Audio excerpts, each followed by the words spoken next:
Thank you, Mr. Speaker. I yield myself such time as I may consume. Without objection. Thank you.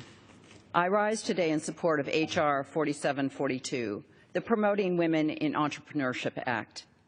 This bill would expand the mission of the National Science Foundation to support and strengthen women entrepreneurs. I drafted this legislation because we can and we must do more for women in science, technology, engineering, and math, the so-called STEM fields, to extend their efforts beyond the laboratory and into the commercial world. Women have the potential to be remarkable entrepreneurs, job creators, and innovators. Unfortunately, women remain an underutilized force for starting small businesses that sustain the middle class.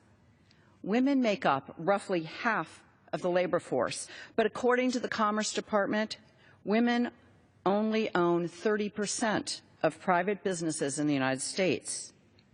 Why is it that women aren't starting their own businesses more often? The sad truth is that women still face significant barriers to entrepreneurship, including limited access to capital, a lack of women mentors in STEM fields, often difficult or unmanageable expectations for work-life balance, and a subconscious bias against women in STEM. Now, an increasing number of women are earning STEM degrees.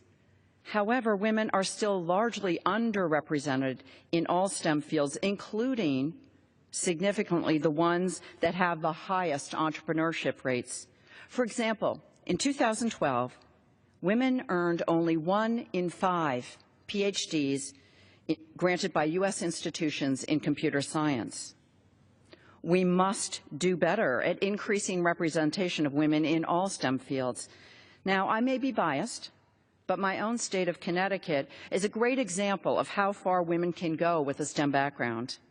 We have women engineers who are designing life support packs for our astronauts at the International Space Station. We have women scientists conducting cutting-edge research in stem cell work at UConn and at Yale. We have women inventors and entrepreneurs making life-changing discoveries and literally altering the course of history.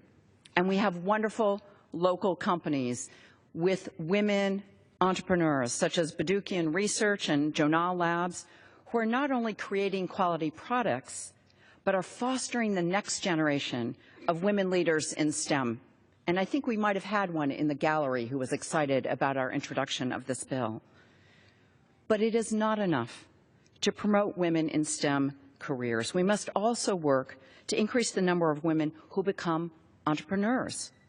The benefits of encouraging and supporting women entrepreneurs could be tremendous. According to the Commerce Department, between 1997 and 2007, privately held women-owned businesses added 500,000 jobs.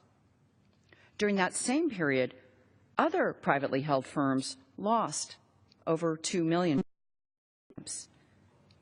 Women have unique experiences and perspective to bring to the table.